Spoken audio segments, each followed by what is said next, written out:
अस्सलाम वालेकुम स्टूडेंट्स। आज की क्लास में हम क्लास 11 की मैथमेटिक्स की एक्सरसाइज 2.1 कर रहे हैं। चैप्टर 1 हम कंप्लीट कर चुके हैं और चैप्टर 2 जो है वो कम्प्लीटली मैट्रिक्स के बारे में है। मैट्रिक्स जो है वो मैट्रिक्स का प्लूरल होता है और ये हम ले रहे हैं जो न्यू बुक आई है नेशनल बुक फाउंडेशन की 2024 एंड 25 को जो सिलेबस है वहां से हम ये एक्सरसाइज दे रहे हैं। ठीक है। अच्छा, एक्सरसाइज जो है वो पूरी मैट्रिक्स के बारे में। मैट्रिक्स क्या होता है? मैट्रिक्स के लिए आपको सिंपल ये बात समझ लेनी चाहिए कि मैट्रिक्स होता है लीनियर अरे ऑफ एलिमेंट्स, यानी कि आप किसी भी डेटा को, किसी भी इंफॉर्मेशन को जब आप किसी इस तरह की अरेंजमेंट में लिख देते हैं, इस तरह के अरेंजमेंट में, यानी कि आप उसको वर्टिकली और हॉरिजेंटल शक्ल में लिख देते हैं और उसे स्क्वायर ब्रैकेट में बंद कर देते हैं, तो ये मैट्रिक्स कहलाता है। मैट्रिक्स को हम किसी भी कैपिटल लेटर से शो करते हैं, capital A, capital B, Z तक कोई सा भी कैपिटल लेटर आप शो कर सकते हैं। और ये जो मैट्रिक्स है, इसके ये जो ये हॉरिजेंटल साइड है, हॉरिजेंटल वाले में जो आपने डेटा लिखा है इसे हम रोज कहते हैं। ठीक है। और जो आपने वर्टिकल में लिखा है इसे हम कहते हैं कि ये इसके कॉलम्स हैं। ठीक है। यानी कि ये जो मैट्रिक्स है इसमें दो रोज हैं, ये 1, ये 2 और दो इसमें कॉलम्स हैं। ठीक है। अच्छा, आपने मैट्रिक्स देखा होगा, जैसे आपको टाइम टेबल मिलता है आपका, तो आपको जो टाइम टेबल मिलता है तो उसमें किस तरीके से लिखा होता है? उसमें डेज लिखे हुए होंगे, उसमें टाइमिंग्स लिखी हुई होंगी, इस तरीके से लिखा हुआ होगा। ठीक है। डेज होंगे और यहाँ पर टाइम होगा। सही है। अब ये डेज और टाइम का जो आपके पास एक टेबल बना हुआ आता है इसको मैट्रिक्स कहते हैं। ठीक है। जैसे यहाँ पर एक क्लास का लिखा है डे 1 का, जैसे मंडे है, ट्यूसडे है, थर्सडे है, Monday, Tuesday, Wednesday, Thursday, Friday सबका लिखा है। ठीक है। इस तरीके से तो ये सारी रोज हो जाएंगे और यहाँ पर टाइम लिखा है, जैसे ये पीरियड नंबर 1 है तो उसका टाइम बताया हुआ, फिर सेकंड क्लास कब से शुरू हुई उसका टाइम बताया हुआ, तो वो कॉलम्स की शक्ल में आ जाएगा। तो ये सारा क्या है, ये एक मैट्रिक्स कहलाता है। ठीक है।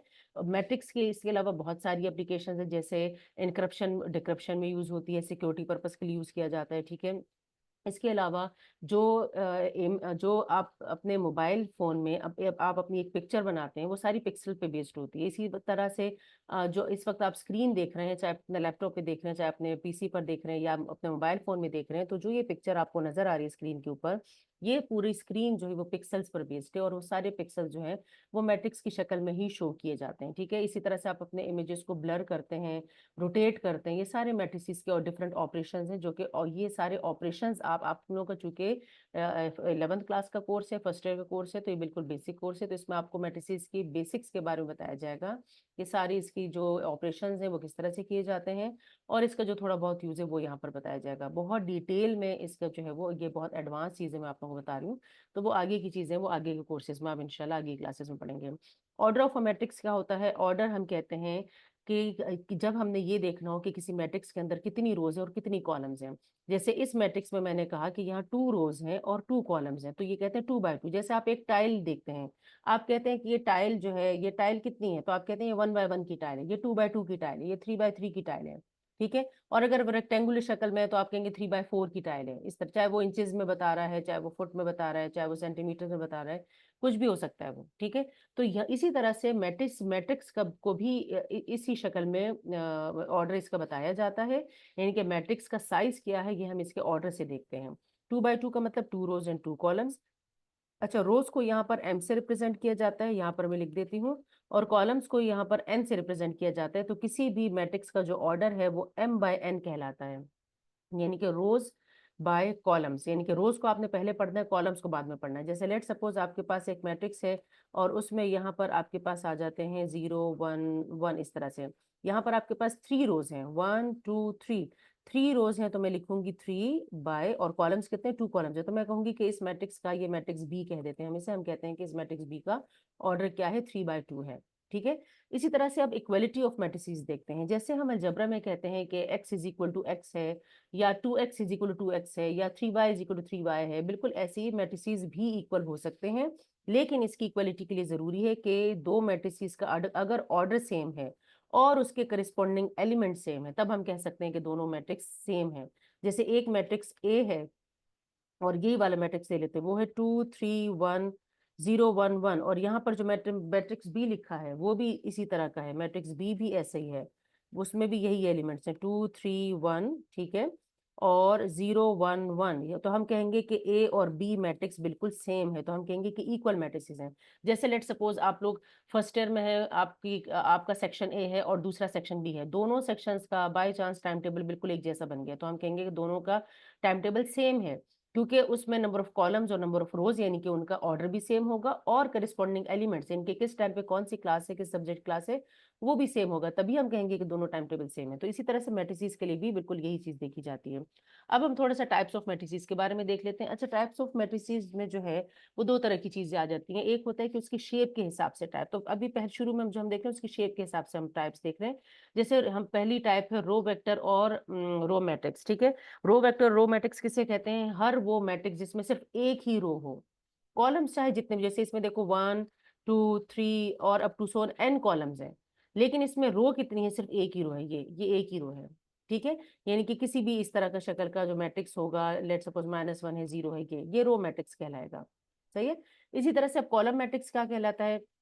अच्छा, इसका ऑर्डर हमेशा इसका ऑर्डर क्या होगा? एक रो है तो 1/n, n का मतलब जितने कॉलम्स है, 1 2 3 4, 4 कॉलम्स है, तो हम कहेंगे 1/4 इसका ऑर्डर है, ठीक है। अच्छा, यहाँ पर कॉलम मैट्रिक्स या कॉलम वेक्टर क्या होगा? बिल्कुल ऐसी जैसे हमने रो के लिए कहा, वैसे हम कॉलम के लिए भी बात करेंगे कि अगर कोई मैट्रिक्स इस शक्ल का हो कि उसमें जितने भी एलिमेंट्स हैं वो सिर्फ एक रो में लिखे गए हैं, और कोई एक कॉलम में लिखे गए, और कोई कॉलम उसमें नहीं, रोज इसमें है। रोज देखिए कितनी है, 1 2 3 4, 4 रोज है इसके अंदर। और कॉलम कितने हैं? कॉलम सिर्फ एक ही है। तो हम कहते हैं कि ये वाला जो मैट्रिक्स है इसका ऑर्डर क्या बनेगा? इसमें 4 रोज है और 1 कॉलम है, इसमें यहाँ पर हमेशा 1 आएगा, ठीक है। जैसे यहाँ पर देखो एक जनरल फॉर्म लिखी हुई है m/1, इसी तरह से यहाँ लिखा है 1/n, ठीक है। इसी तरह से स्क्वायर मैट्रिक्स का होता है। स्क्वायर मैट्रिक्स हर उस मैट्रिक्स को कहेंगे जिसमें नंबर ऑफ रोज और नंबर ऑफ कॉलम्स इक्वल होंगे। जैसे ये 2/2 का है, इसी तरह से 3/3 का, 1/1 का, 4/4 का। जैसे ये एक मैट्रिक्स है, लेट सपोज 3, ये कौन से क्या ऑर्डर है इसका? 1/1, एक रो एक कॉलम। तो चूंकि m और n इक्वल हैं, स्क्वायर मैट्रिक्स की पहचान क्या है? कि इसमें m और n इक्वल होते हैं, एक जैसे होते हैं, मतलब इसका काउंट एक जैसा होता है, ठीक है। रेक्टेंगुलर मैट्रिक्स क्या होता है? जब m और n इक्वल ना हो तो वो रेक्टेंगुलर मैट्रिक्स होते हैं। जैसे इस वक्त ये मैट्रिक्स 2/3 ऑर्डर का बना हुआ है, जैसे इसमें 2 रोज हैं और 3 कॉलम्स है, 1 2 3, ठीक है। डिफरेंट शेप का हो सकता है लेकिन उसके रोज और कॉलम्स इक्वल नहीं होंगे। ए मतलब number of columns and number of rose will be not equal, ठीक है। अच्छा, यहाँ पर क्या है? जीरो और नल मैट्रिक्स। जीरो और नल मैट्रिक्स हमारे हर उस मैट्रिक्स को कहेंगे जिसमें all elements of the matrix will be zero, तो वो नल मैट्रिक्स या जीरो मैट्रिक्स होगा, और इसको हम यूजुअली कैपिटल ओ से शो करते हैं, ठीक है। इसी तरह से अब डायगोनल मैट्रिक्स देखते हैं कि डायगोनल मैट्रिक्स क्या होता है। डायगोनल, अच्छा, डायगोनल मैट्रिक्स से पहले जरूरी है कि हमें ये पता हो कि मैट्रिक्स के का डायगोनल होता क्या है। तो कोई से भी जब मैट्रिक्स है, जैसे लेट सपोज आपके पास ये एक मैट्रिक्स है 1 3 4 और 0, ये एक मैट्रिक्स है, तो ये इसका क्या कहलाएगा? डायगोनल कहलाएगा। ये भी डायगोनल है, ये भी डायगोनल है, ठीक है। ये वाला डायगोनल जो है, जो फ्रॉम लेफ्ट साइड से आ रहा है, तो वो हम हमें हमें हम इसे कहते हैं मेन डायगोनल या प्रिंसिपल डायगोनल भी कहते हैं, यहाँ पर लिखा हुआ है, ठीक है। और ये वाला डायगोनल जो इस तरह से, जो राइट साइड से, जो लेफ्ट से ऊपर की तरफ जा रहा है, ठीक है, या आप यूं कह लें कि यहाँ से इस तरफ आ रहा है, तो ये वाला जो डायगोनल होगा ये कहलाएगा कौन सा? ये सेकेंडरी डायगोनल कहलाता है। ये मेन डायगोनल और प्रिंसिपल डायगोनल ये वाला, ठीक है।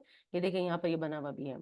तो अब जब डायगोनल की पहचान हमने देख ली कि डायगोनल क्या होता है, इसी तरह से अच्छा, डायगोनल हमेशा स्क्वायर मैट्रिक्स के अंदर ही होता है। आप देखें, अगर ये एक मैट्रिक्स है ये वाला, तो इसके अंदर देखो डायगोनल नहीं बन सकेगा। इसमें आप डायगोनल इसलिए नहीं बना सकते क्योंकि देखिए, अगर मैं इसमें डायगोनल बनाने की कोशिश करती हूँ तो क्या बनेगा? यहाँ से मैं डायगोनल बनाने की कोशिश करूंगी तो यहाँ आ जाएगा, ये वाला एलिमेंट इसके अंदर नहीं आ रहा। तो डायगोनल में सेंटर वाले सारे एलिमेंट्स आने चाहिए। इसी तरह से ये भी देखो, ये भी चूंकि स्क्वायर मैट्रिक्स नहीं है, तो इसमें जब मैं बनाऊंगी तो ये देखिए ये वाला एलिमेंट रह रहा है, तो ये भी इसमें भी कोई डायगोनल नहीं है। तो डायगोनल हमेशा स्क्वायर मैट्रिक्स के अंदर ही फाइंड आउट किए जा सकते हैं, ठीक है। इसके अलावा कोई डायगोनल नहीं होता। अब अच्छा, अब हम डायगोनल के अकॉर्डिंगली टाइप्स देख रहे हैं। तो जब डायगोनल के अकॉर्डिंगली टाइप्स देख रहे हैं, इसका मतलब है कि जरूरी है कि the matrix should be a square matrix. तो अब जितनी भी डेफिनेशंस हम देख रहे हैं, इसमें पहली कंडीशन तो कंपलसरी क्या है? कि matrix should be a square matrix. उसके बाद वो टाइप हम देखेंगे। जैसे पहली टाइप है डायगोनल मैट्रिक्स। अब डायगोनल मैट्रिक्स के लिए क्या जरूरी है? कि मैट्रिक्स का स्क्वायर होना चाहिए, और डायगोनल के अलावा यानी कि मेन डायगोनल के अलावा बाकी सारे एलिमेंट जीरो हों, ठीक है। जैसे ये वाला मैट्रिक्स देखें, ये मेन डायगोनल के अलावा इसके सारे एलिमेंट जीरो हैं। ये देखो, ये वाले एलिमेंट्स जो हैं ये नॉन जीरो हैं। अच्छा, ऐसा हो सकता है कि इसके अंदर कोई जीरो आ जाए, लेकिन एटलीस्ट एक एलिमेंट भी अगर नॉन जीरो आ गए, जैसे इस वाले मैट्रिक्स को देखें, इसमें सिर्फ ये एक एलिमेंट नॉन जीरो है, ठीक है। तो हम कहेंगे कि ये मेन डायगोनल, हम कहेंगे कि मेन डायगोनल जीरो नहीं है, इसका मतलब है, ठीक है, मेन डायगोनल जीरो तब होगा जब सारे जीरो हो जाएंगे। तो इसका जो मेन डायगोनल है वो जीरो नहीं होना चाहिए, सारा जीरो नहीं होना चाहिए, ये डायगोनल मैट्रिक्स की पहचान है। इसके अलावा बाकी सारे एलिमेंट जीरो होते हैं। ठीक है, अच्छा इसी तरह से आप स्केलर मैट्रिक्स देखते हैं। स्केलर मैट्रिक्स क्या है, यही डायगोनल मैट्रिक्स ही है, लेकिन इसमें डिफरेंस क्या है कि जब डायगोनल मैट्रिक्स में दरमियान में कोई एक ही जैसा एलिमेंट आ जाए, जैसे यहाँ 2 1 -4 डिफरेंट है ना, अगर 2 2 2 आ जाता, या 1 1 1 आ जाता, या -4 -4 -4 आ जाता, या यहाँ पर 6 6 6 आ जाता, यहाँ पे 1 1 आ जाता, तो अगर आपके पास मेन डायगोनल के अंदर एक ही जैसा एलिमेंट रिपीट हो रहा है, जैसे यहाँ देखो ये 2 रिपीट हो रहा है, यहाँ पर k रिपीट हो रहा है, कुछ भी हो सकता है, यहाँ पर -1 रिपीट हो रहा है, तो मेन डायगोनल में अगर एक ही जैसा एलिमेंट आ जाए और बाकी सारे एलिमेंट जीरो तो होंगे ही, तो वो कौन सा मैट्रिक्स होगा, वो स्केलर मैट्रिक्स होगा। अब स्केलर मैट्रिक्स के अंदर अगर आइडेंटिटी कैसी बनेगी, अगर आपके पास जो मेन डायगोनल के अंदर जो एलिमेंट्स हैं, जैसे यहाँ पर मेन डायगोनल में जो एलिमेंट्स हैं ये क्या है, 1 है, देखो इस ये 2 by 2 का था, ये 3 by 3 का है, ये भी 1 है। मेन डायगोनल के अंदर अगर सारे एलिमेंट्स क्या हो जाए, 1 हो जाए, तो वो आइडेंटिटी मैट्रिक्स बन जाते हैं, और आइडेंटिटी मैट्रिक्स को हम कैपिटल आई से शो करते हैं। ठीक है, फिर है upper triangular matrix. Upper triangular matrix हम हर उस मैट्रिक्स को कहेंगे जिसमें मेन डायगोनल और इससे ऊपर वाले एलिमेंट्स नॉन जीरो होंगे, ठीक है, और नीचे वाले सारे एलिमेंट जीरो होंगे, यानी कि जिसमें मेन डायगोनल के नीचे वाले एलिमेंट जीरो होंगे। बस ये सिंपल डेफिनेशन की याद रखनी है। ठीक है, आपने क्या कहना है कि अपर ट्रायंगुलर मैट्रिक्स कौन सा मैट्रिक्स है, कि एक square matrix in which all the elements below the main diagonal are zero. Main diagonal के नीचे वाले एलिमेंट जब जीरो हो जाएंगे तो वो अपर ट्रायंगुलर मैट्रिक्स बन जाएगा। सही है, इसी तरह से लोअर ट्रायंगुलर मैट्रिक्स क्या होगा, लोअर ट्रायंगुलर के मैट्रिक्स भी उसी तरह से हम डिफाइन करेंगे। क्या कहेंगे, इसमें देखो सिर्फ ऊपर वाले जीरो हैं, मेन डायगोनल के ऊपर वाले एलिमेंट्स इसमें जीरो होते हैं ऐसे। तो मेन डायगोनल के अंदर जीरो हो सकता है, आसपास जीरो हो सकता है, कुछ नॉन जीरो होंगे, कुछ जीरो होंगे, लेकिन ऊपर वाले जितने भी हैं, 3 है 4 है, वो सारे जीरो होंगे। ठीक है, तो आप कहेंगे कि square matrix in which all the elements above the main diagonal are zero is known as lower triangular matrix. फिर कहते हैं ट्रायंगुलर मैट्रिक्स। ट्रायंगुलर मैट्रिक्स क्या है, चाहे वो लोअर ट्रायंगुलर हो या अपर ट्रायंगुलर, हम उस मैट्रिक्स को ट्रायंगुलर मैट्रिक्स भी, सिंपल ट्रायंगुलर मैट्रिक्स भी कह सकते हैं। फिर ट्रायंगुलर के अंदर लोअर ट्रायंगुलर, लोअर और अपर अलग अलग है। ठीक है, फिर देखते हैं transpose of a matrix. Transpose of a matrix क्या होता है कि अगर हम, जैसे मैंने आपको बताया शुरू में कि आप अपने इमेज को रोटेट करते हैं, आप अपनी पिक्चर बनाते हैं उसको रोटेट करते हैं, तो वो जो रोटेट आप कर रहे हैं तो वो बेसिकली क्या कर रहे हैं, आप उस इमेज का ट्रांसपोज ले रहे हैं। उस इमेज के जो पिक्सल्स का एक मैट्रिक्स बना हुआ है, उसके बैक एंड पर जो बना हुआ है एक मैट्रिक्स बना हुआ है, उसका ट्रांसपोज ले रहे हैं। वही इज वो क्या कहलाएगा, वो हम किस तरीके से लेते हैं, ट्रांसपोज कैसे लेते हैं कि हमने क्या कर दिया, इसको उल्टा कर दिया। उल्टा कैसे कर दिया, ये इसका सिंबल होते हैं, हम इसके ऊपर टी लिखते हैं, कलर थोड़ा सा चेंज करते हैं ताकि आपको क्लियरली नजर आए। टी हम इसके ऊपर लिखते हैं, ये इसका निशान, ये इसके सिंबल है। ठीक है, ये मतलब इस ऑपरेटर का निशान है टी, स्मॉल टी लगाते हैं, कैपिटल टी भी लगा सकते हैं। और इसमें क्या होता है कि हम रोज को कॉलम्स में कन्वर्ट कर देते हैं। ठीक है, और कॉलम्स ऑटोमेटिकली रोज में कन्वर्ट हो जाती है। जैसे ये वाला मैट्रिक्स देखो, पहली रो में क्या है 2 1 6, हम इसको कॉलम की शक्ल में लिखेंगे 2 1 6। इसी तरह से दूसरी रो में क्या है, दूसरी रो में है 0 2 3, तो हम लिखेंगे 0 2 3, यानी कि रोज को कॉलम्स में कन्वर्ट कर दें तो आपके ये 3/2 की बजाय अब क्या बन गया ये, अब इसमें 3 रोज हैं तो हम लिखेंगे 3 बाय, और कॉलम्स कितनी होगी 2। तो देखो ऑर्डर पहले क्या था 2/3 था, अब क्या बन गया 3/2, ऑर्डर भी रिवर्स हो गया, उल्टा कर दिया हमने पूरा इसको। ठीक है, देखो इसकी शक्ल ही बदल गई, पहले ये इस तरह से था, इसमें रोज 2 थी, कॉलम ज्यादा थे, अब कॉलम 2 रह गए और रोज ज्यादा हो गए। ठीक है, तो इसे हम कहते हैं ट्रांसपोज ऑफ अ मैट्रिक्स। इसी तरह से सिमेट्रिक मैट्रिक्स क्या होता है, सिमेट्रिक मैट्रिक्स हम उस मैट्रिक्स को कहते हैं कि अगर एक मैट्रिक्स का ट्रांसपोज लें और उस पर कोई फर्क नहीं पड़ा, जैसे आपने एक इमेज बनाया, आप अक्सर देखते हैं कि इमेज को अक्सर आपके पास डिफरेंट, जब आप सोशल मीडिया अकाउंट्स अपने यूज कर रहे होते हो तो इस तरह की चीजें कुछ आ रही होती हैं, जैसे आपको बताया, वो आपको कहा जाता है कि इस इमेज को रोटेट करके देखिए, आप इमेज को रोटेट करते हो उस पर कोई फर्क नहीं आ रहा, तो इसका मतलब ये है कि ये सिमेट्रिक इमेज है। ठीक है, यानी कि उसके पिक्सल्स को रोटेट करने से कोई फर्क नहीं पड़ रहा। जैसे ये एक मैट्रिक्स दिया हुआ है यहाँ पर, इसमें देखो इसका जब मैं ट्रांसपोज दूंगी, ये ट्रांसपोज तो क्या बनेगा, हम करके देखते हैं इसको। अब फर्स्ट रो में क्या है 1 2 5, तो हम इसको कॉलम में लिख लेंगे 1 2 5। सेकंड रो में क्या है 2 6 -4, तो हम इसको कॉलम की शक्ल में लिख लेंगे। ठीक है, थर्ड रो में 5 -4 3, तो हम इसको कॉलम की शक्ल में लिख लेंगे 5 -4 3। आप देखें रोटेट करने से भी इस पर कोई फर्क नहीं पड़ा, तो इसका मतलब क्या हुआ कि ये दोनों मैट्रिसेस जो हैं वो, ये ए मैट्रिक्स जो है, सॉरी ए मैट्रिक्स एक सिमेट्रिक मैट्रिक्स है। ठीक है, इसी तरह से स्क्यू सिमेट्रिक क्या होगा, स्क्यू सिमेट्रिक हर वो मैट्रिक्स होगा जिसमें हम, जब हम ट्रांसपोज अप्लाई करें तो एलिमेंट्स तो अपनी जगह पर ही रहे लेकिन उनके साइन चेंज होते हैं। जैसे ये एक मैट्रिक्स है, इस पर जब मैं ट्रांसपोज देती हूँ तो देखें क्या होता है। हम इसका ट्रांसपोज देते हैं, पहली रो में क्या है 0 से 2 -6, तो हम लिखेंगे 0 2 -6। दूसरे में क्या है -2 0 5, -2 0 5 हमने इसको कॉलम में लिख लिया। थर्ड रो में 6 -5 0, तो हम इसको कॉलम में लिखेंगे 6 -5 और 0। तो देखें दोनों मैट्रिसेस एक ही जैसे हैं, सिर्फ इसमें क्या है, आप इसमें से माइनस का साइन आप देखें इस तरह से, आप जब इसमें से माइनस का साइन कॉमन ले लें, तो जब माइनस का साइन हम कॉमन लेते हैं किसी मैट्रिक्स में से, तो क्या होता है कि जिसके साथ माइनस नहीं उसके साथ तो माइनस हमें लगाना पड़ेगा, और जो उसके साथ माइनस है उसमें से माइनस कॉमन निकल, जैसे इसके साथ माइनस था तो देखिए मैंने ये इसमें से माइनस कॉमन निकल गया, इसके साथ माइनस नहीं है तो माइनस का साइन लग गया, इसके साथ माइनस नहीं है तो माइनस का साइन लग गया, इस ये तो जीरो तो न्यूट्रल होता है, कोई साइन नहीं होता। 5 के साथ माइनस था तो ये पॉजिटिव हो गया, माइनस का साइन कॉमन ले रही हूँ ना मैं। इसी तरह से यहाँ माइनस का साइन लिया तो ये आ गया, यहाँ माइनस का साइन लिया तो -5 आ गया, यहाँ माइनस का साइन लिया 0 ही रहा। ठीक है, अब देखो ये दोनों मैट्रिक्स एक ही जैसे हैं, सिंपल डिफरेंस क्या हो गया, -a ट्रांसपोज जो है वो -a की इक्वल आ गया। a is equal to -a transpose या माइनस या a transpose is equal to -a, ये दोनों एक ही चीजें हैं। ठीक है, अच्छा इसके बाद हम एक्सरसाइज की तरफ चलते हैं। एक्सरसाइज में देखते हैं, ये जैसे फर्स्ट क्वेश्चन में बताया हुआ है, ये कहते हैं कि find order of the matrix. अब ऑर्डर बताना है सिर्फ हमने, तो हम यहाँ जल्दी जल्दी से ऑर्डर लिख देते हैं। यहाँ 2 रोज हैं और कितनी कॉलम्स हैं, 3 कॉलम्स हैं, तो हम लिखेंगे 2 रोज एंड 3 कॉलम्स, 2/3 हो गया। यहाँ पर 3 रोज हैं तो हम लिखेंगे 3 बाय, और कितने कॉलम्स है 2 कॉलम्स है तो हम लिखेंगे 2। ठीक है, ये 3 रोज हैं और ये 2 कॉलम्स है। इसमें इसमें क्या है, इसमें 3 रोज हैं तो हम लिखेंगे 3 बाय, और 1 कॉलम है तो 1 हो गया। देखो ये कौन सा, ये भी रेक्टेंगुलर मैट्रिक्स है, ये भी रेक्टेंगुलर मैट्रिक्स है, ये कौन सा, ये वेक्टर, ये कॉलम मैट्रिक्स है। ठीक है, इसी तरह से यहाँ पर क्या है, यहाँ पर 1 रो है तो हम लिखेंगे 1 बाय, और कॉलम्स कितने हैं 1 2 3 4, 4 कॉलम्स हैं, तो ये कौन से कॉलम मैट्रिक्स हो गया, रो मैट्रिक्स हो गया, सॉरी। इसी तरह से यहाँ पर देखो ये 1 रो है और इसके अंदर 1 कॉलम है, एक ही रो है और एक ही कॉलम है, तो ये स्क्वायर मैट्रिक्स है। ठीक है, वैसे मैं यहाँ पे टाइप नहीं पूछी हुई, लेकिन मैं वैसे आप लोगों को बता रही हूँ साथ साथ।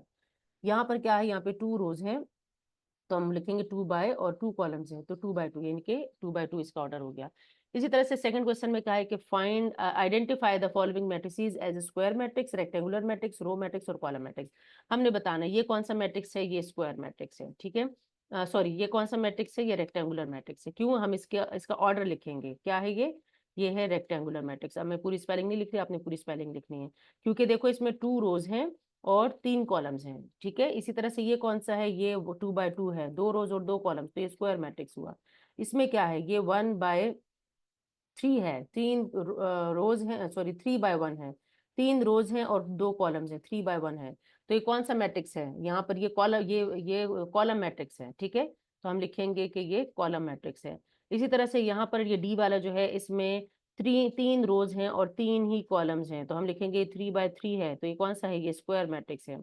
ये वाला कौन सा है, इसमें एक रो है तो 1 बाय, कितनी कॉलम्स हैं 3 कॉलम्स हैं, 3 1/3, तो ये कौन सा मैट्रिक्स है, रो की शक्ल में है, तो हम कहेंगे कि रो मैट्रिक्स है। ये वाला कौन सा है, इसमें एक रो है और एक कॉलम है, तो ये कौन सा मैट्रिक्स है, ये स्क्वायर मैट्रिक्स है। ठीक है, और रेक्टेंगुलर मैट्रिक्स इसके अंदर कोई भी नहीं है। इन्होंने कहा ना कि रेक्टेंगुलर मैट्रिक्स भी आइडेंटिफाई करें, तो रेक्टेंगुलर मैट्रिक्स इस वक्त इसके अंदर कोई भी नहीं है। नेक्स्ट क्वेश्चन में कहते हैं identify the diagonal and scalar matrix, identify identity matrix, lower triangular matrix और अपर ट्रायंगुलर मैट्रिक्स। अच्छा, अब ये वाला मैट्रिक्स देखो क्या है, इसमें देखें ए वाले में, इसके अंदर मेन डायगोनल के ऊपर वाले 3 एलिमेंट्स 0 हैं, तीनों 0 हैं, तो हम कहेंगे कौन सा मैट्रिक्स बन रहा है, ये लोअर ट्रायंगुलर मैट्रिक्स है। कौन सा है, लोअर लोअर ट्रायंगुलर, मैं यहाँ पर लिख रही हूँ लोअर ट्रायंगुलर मैट्रिक्स। ठीक है, ये वाला कौन सा है, इसमें देखें, इसमें जो मेन डायगोनल है इसके सारे एलिमेंट्स एक ही जैसे हैं, तो ये स्केलर मैट्रिक्स है। ठीक है, इसमें क्या है, इसमें यहाँ पर देखें ये वाला एक ट्रायंगल बन रहा है और ये इससे ऊपर वाला एलिमेंट 0 है, इनके मेन डायगोनल के ऊपर वाला एलिमेंट 0 है, तो ये कौन सा है, ये लोअर ट्रायंगुलर है, ये भी लोअर ट्रायंगुलर मैट्रिक्स बनेगा। अच्छा, ये लोअर ट्रायंगुलर भी हो सकता है और ये अपर ट्रायंगुलर नहीं, अपर ट्रायंगुलर नहीं हो सकता, अपर ट्रायंगुलर तब होता है जब ये नीचे वाला 2 0 होता है। ठीक है, तो ये कौन सा लोअर ट्रायंगुलर है। ये वाला कौन सा मैट्रिक्स है, इसमें मेन डायगोनल का एलिमेंट 1 है, तो ये आइडेंटिटी मैट्रिक्स है। ठीक है, वो कैपिटल आई से भी शो करते हैं। इस मैट्रिक्स के अंदर क्या है, इसमें चूंकि मेन डायगोनल के अंदर जो एलिमेंट्स हैं उसके अलावा सारे एलिमेंट्स, यानी कि मेन डायगोनल के ऊपर और नीचे के सारे एलिमेंट्स 0 हैं, लेकिन मेन डायगोनल के एलिमेंट्स एक जैसे भी नहीं है, तो हम क्या कहेंगे कि कौन सा मैट्रिक्स है, ये डायगोनल मैट्रिक्स है। ठीक है, ये डायगोनल मैट्रिक्स है।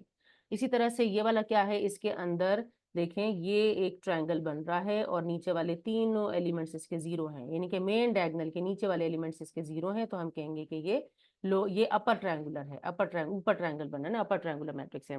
इसमें क्या है, इसमें आपके पास मेन डायगोनल के अलावा बाकी सारे एलिमेंट जीरो हैं। देखो मेन डायगोनल के अंदर अगर कोई एक भी नॉन जीरो आ जाए तो हम कहेंगे कि main diagonal is not zero. तो मेन डायगोनल जीरो नहीं है, बाकी सारे एलिमेंट्स इसके जीरो हैं, ठीक है। तो और मेन डायगोनल के अंदर सारे एलिमेंट्स एक जैसे भी नहीं है, तो ये कौन सा मैट्रिक्स है, ये डायगोनल मैट्रिक्स है, ठीक है, ये डायगोनल हो गया। इसी तरह से एच वाले में क्या है, इसमें मेन डायगोनल के अंदर दोनों एलिमेंट्स एक ही जैसे हैं, बाकी सारे एलिमेंट जीरो हैं, तो हम कहेंगे कि ये स्केलर मैट्रिक्स है, ठीक है। नेक्स्ट पार्ट देखते हैं, ये कहते हैं फाइंड द ट्रांसपोज, ये लास्ट क्वेश्चन है, find the transpose of the following and identify which one of them are symmetric और विच आर स्क्यू सिमेट्रिक। अब ए वाले को देखते हैं, ए का इसका कलर चेंज करते हैं हम, ए का ट्रांसपोज देते हैं, ए का ट्रांसपोज दिया हमने तो हमारे पास क्या बना, हमारे पास, अच्छा ये आप ऐसे भी लिख सकते हैं, ठीक है, मैं एक आपको डिटेल से करके दिखा देती हूँ, ऐसे भी लिख सकते हैं आप इसे 0, 6 और 9, आप इसके ऊपर टी लिख दें और नेक्स्ट स्टेप में इसको ट्रांसपोज दें, ऐसा भी हो सकता है, ठीक है। अच्छा अब जब आप इसका ट्रांसपोज देंगे तो क्या हो जाएगा, जो रो है वो कॉलम में बन जाएगी, मतलब 2 0, और ये सेकंड रो को देखें, सेकंड रो को सेकंड कॉलम की शक्ल में लिखें, अंडर रूट 5 और 6 और 1 9, ठीक है, इसको यहाँ पर इस कॉलम में लिखेंगे ये, तो ये क्या बन गया, ये इसका ट्रांसपोज बन गया। लेकिन दोनों चूंकि एक जैसे नहीं आए तो ना ये सिमेट्रिक है ना स्क्यू सिमेट्रिक है। इसी तरह से बी का ट्रांसपोज देखें, अब मैं यहाँ डायरेक्ट ट्रांसपोज दिख रही हूँ इसका, यहाँ पर आप कैसे लिखेंगे, ये 1 6 2 0 कॉलम की रो की शक्ल में लिखे, हम इसको कॉलम में कन्वर्ट कर देंगे, 1 6 2 0, ये इसका क्या बन गया है, ट्रांसपोज। इसी तरह से सी का ट्रांसपोज देखते हैं, सी का ट्रांसपोज में क्या बनेगा, 2 6 फर्स्ट रो है तो हम 2 6 फर्स्ट कॉलम कर लेंगे, 9 2 सेकंड रो है तो हम 9 2 को इसकी बना लेंगे, सेकंड कॉलम बना लेंगे। तो दोनों एक जैसे नहीं है तो ना ये स्क्यू सिमेट्रिक है ना सिमेट्रिक है। डी वाले को देखते हैं, डी का ट्रांसपोज देते हैं, डी का जब ट्रांसपोज दिया तो हमारे पास बना, फर्स्ट रो को देखें 0 1 9 है तो 0 1 9 कॉलम में लिखा, सेकंड रो है -1 0 5 तो -1 0 5 को कॉलम में लिखा, थर्ड रो है -1 -5 0 तो -5 -9 -5 और 0, तो देखें ये दोनों मैट्रिक्स एक जैसे आ गए हैं लेकिन साइन चेंज आए हैं, साइन ऑपोजिट आए, यानी कि माइनस इसमें से अगर मैं कॉमन ले लूं तो ये डी ट्रांसपोज और डी बिल्कुल एक जैसे हो जाएंगे। देखें अगर माइनस का साइन कॉमन ले लेती हूँ तो 0 0 ही रहेगा, इन दोनों के साथ माइनस का साइन नहीं है तो हम माइनस का साइन लगाएंगे, -1 के साथ माइनस का साइन ये कॉमन आ गया, 1 रह गया, 0 0 ही रहेगा, 5 के साथ माइनस नहीं है, माइनस लगा दें जब हमने कॉमन लिया है, 9 और 5 दोनों नेगेटिव हैं तो ये दोनों पॉजिटिव हो जाएंगे, माइनस कॉमन लिया है, 0 0 रहेगा। तो देखो ये बिल्कुल एग्जैक्टली डी बन गया है, यानी कि डी ट्रांसपोज इसमें -d आ गया, तो हम कहेंगे कि डी इज क्या है, स्क्यू सिमेट्रिक, स्क्यू सिमेट्रिक। आपने पूरी स्पेलिंग लिखनी है यहाँ पे, ठीक है। इसी तरह से ई को देख लेते हैं, ई में क्या है, इस पर ट्रांसपोज लेते हैं तो हमारे पास ये बनता है 3 6 और 9, इसको कॉलम में लिखते हैं पहली रो को, फिर सेकंड रो को -6 2 0 सेकंड कॉलम की शक्ल में लिखते हैं, फिर थर्ड रो है 9 0 0 तो 9 0 0 इसको हमने इस शक्ल में लिख लिया है, ठीक है। तो ये देखो ये क्या बना है ना, ये एग्जैक्टली वापस वैसा बन गया, देखें एग्जैक्टली वापस वैसा बन गया है, तो इसका मतलब क्या है कि ई ट्रांसपोज ई की इक्वल आ गया है, दिस इम्प्लाइज कि ई इज सिमेट्रिक, ठीक है। आपने स्पेलिंग पूरी लिख लेनी है सही से। फिर एफ को देखते हैं, एफ में क्या है, इस पर ट्रांसपोज देकर चेक करते हैं कि ये कुछ बनता है या नहीं। 9 0 1 को कॉलम में लिखेंगे, फिर 0 6 3 को सेकंड कॉलम में लिखेंगे, फिर 0 0 1 को थर्ड कॉलम में लिखेंगे। तो ये देखें ये दोनों मैट्रिक्स एक जैसे नहीं बने और ना ये स्क्यू सिमेट्रिक है ना ये सिमेट्रिक है। तो यहाँ पर ये एक्सरसाइज हमारी कंप्लीट हो जाती है। नेक्स्ट उसमें हम इंशाल्लाह नेक्स्ट एक्सरसाइज के साथ आएंगे, इसकी जो 2.2 एक्सरसाइज है।